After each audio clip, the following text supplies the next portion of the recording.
I think whenever you lose one, it drives a dagger in your heart, doesn't it? Because you know how much work it is just to get there. You never want to lose a game or a final. You look back in hindsight, we had a really honest week following that loss. The boys were fantastic. We obviously looked at the video in detail and where we fell down. There were so many areas and so many individuals who were very proud and very good footballers that were really disappointed with the way they played that day. We're quite hard on each other. There was a few games where, watching a review, that we really had some honest conversations with one another. We weren't playing the way that we wanted to play and meeting the expectations that were, we set for ourselves. Even though we're winning each week, the processes that we put in place really started to click, in the back half of the year. And then even though we lost the first final, I still felt we played the right way. There wasn't much I need to do to motivate them. I reminded them of those sort of things, and we showed some footage before the game of our loss. We showed some footage of the game, the games that we'd won, and did all that sort of motivational stuff for the boys too, which I like doing in the big games. But they motivated themselves, and personally, I just wanted to make sure the process was right, and they knew exactly what they needed to do to win the game. With a bit of a stutter step approach, but has he sent that one home? He has.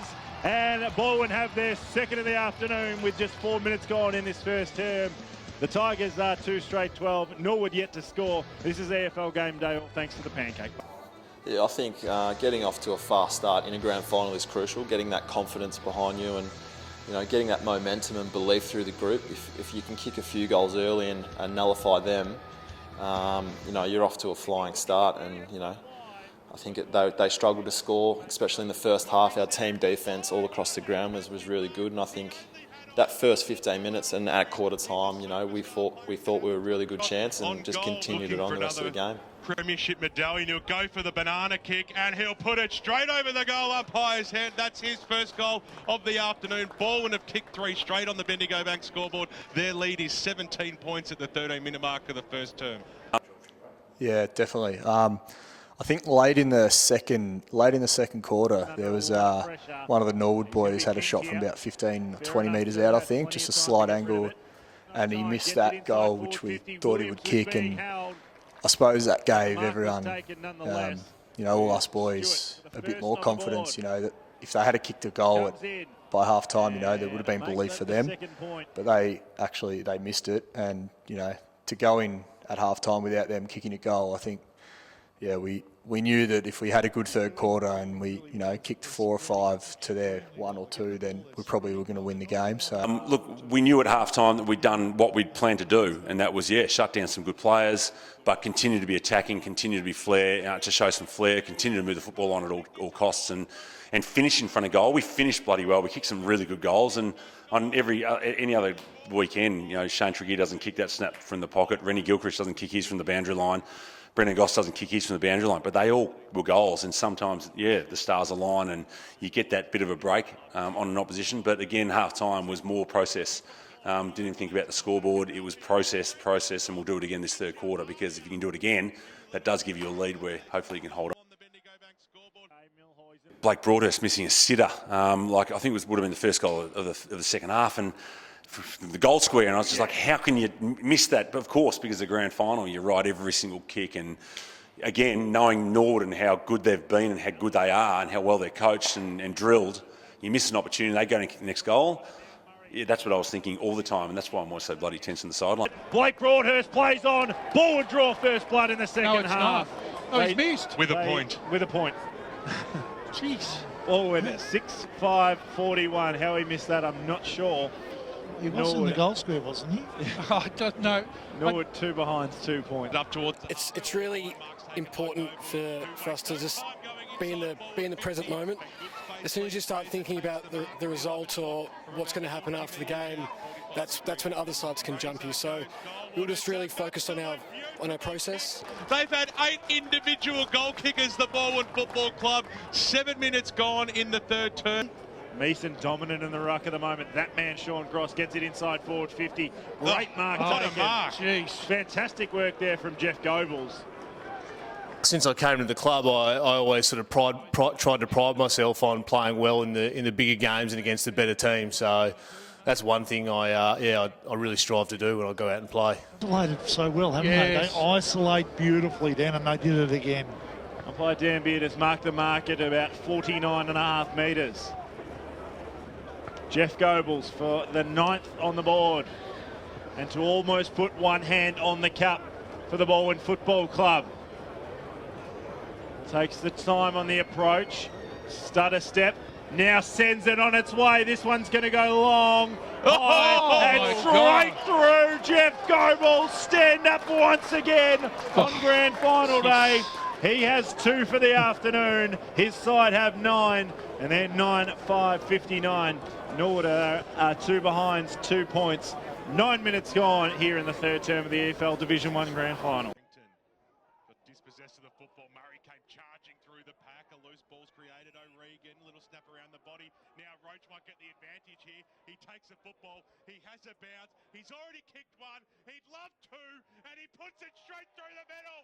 Now that is what a class side does at the stoppages. Forward kick their 10th goal on the Bendigo Bank scoreboard, and they are streaming away in this game. They will be premiers this year in 2015. It's 10 goals to zip. 13 minutes gone in the 3rd term. Hard up against the pocket, this is what they need, and it's not going to matter though as Weatherald on the last line, and this is just where they're playing with them as they lapping it up, work it out of the full back line. Milhuisen in the middle has it. Oh, look at this. O'Regan all by himself. The pressure will come, but he doesn't care. Plays on, gives off to Goebbels. Goebbels just goes short, finds a teammate, still got time to work it out here. Broadhurst hard up against the pocket and finds Barker. This is like watching witches' hats at the moment. The most benign passage of play you've ever seen. Hard to believe Norwood have only conceded 100 points once in the last 40 games. Luke Barker for his first of the afternoon, and he joins the party as well. Luke Barker, 11 goals on the board for the Balwyn Football Club. 11-5-71 now. Norwood 2 behinds, 2 points. That's right. If you've just joined us, 2 behinds, 2 points. A bit harder around. It's definitely sunk in now. But yeah, it takes a while. You probably don't realise how lucky you are till months afterwards, and you sort of look back on it, and it does sink in, and you realise what you've achieved over the season. And caps it off with his first of the afternoon. I suppose the best way to explain this is clinical. Yeah. They are just clinical in the way they're going about it. I'm so impressed with their execution. The Gilchrist up towards the half-forward line where the mark's been taken by Kennedy. Wouldn't he love to get amongst it? Kennedy runs in and the umpire does not move. Kennedy kicks his first goal of the afternoon. Had a little bit of a dance, snapped it around the body, kicks it to the goal square where the mark's taken by Goebbels. And he'll have a shot from 20 metres out directly in front. He's already kicked 2 this afternoon, going for number 3. Hop, skip, and a jump, and a 6-pointer to boot as well. Straight over the goal umpire's head. That goes for his 3rd goal of the afternoon. He equals Tommy Roach as the leading goal kicker for Balwyn on this day. 15. Gee, that was well done here, wasn't it? With their handball, they did not panic at all. They just ran to the right positions. It was great work.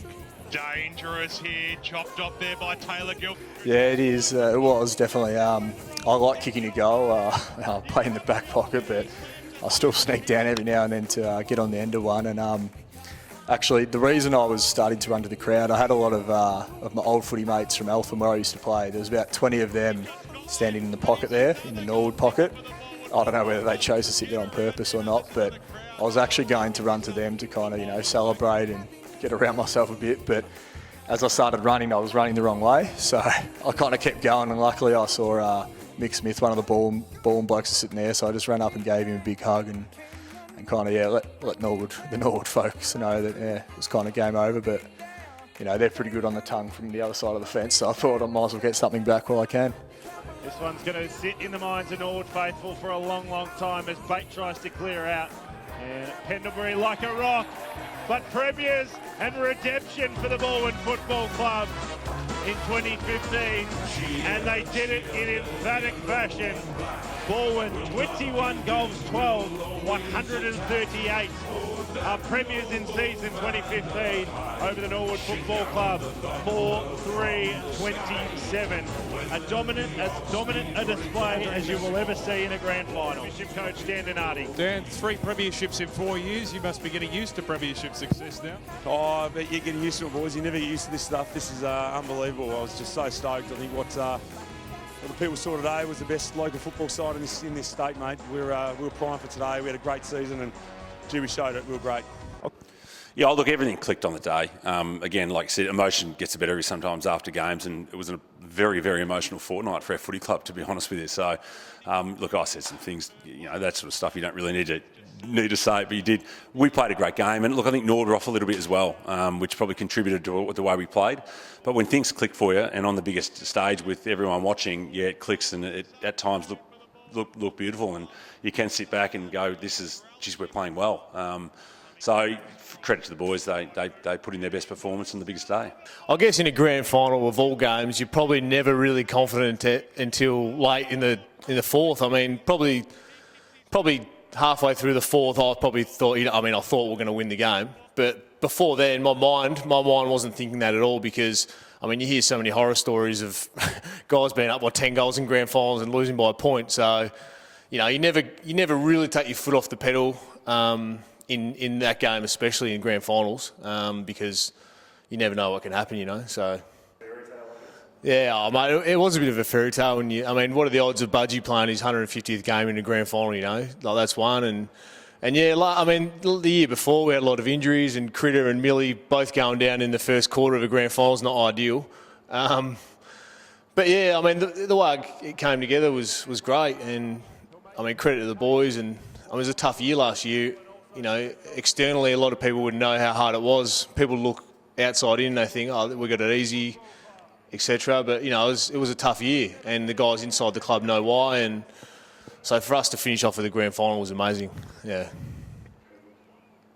Yeah, it was a bit surreal out there, and it probably didn't sink in until sort of Monday. I was having a few beers with the boys, and even that night, just sitting at home, it didn't really sink in, and then all of a sudden you just get this dirty big grin across your face. So, it's an amazing feeling, and you can understand why the guys here have won a few. They continue to train hard and put in the hard yards, because you want that feeling again once you've tasted it. So hopefully, we can get back there again this year and taste that success and that feeling again. In emphatic fashion, the 2015 Senior Premiers, Balwyn!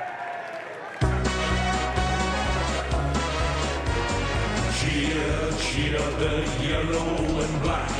We'll not give in, we'll always attack. Oh, that noble banner, she down the thought.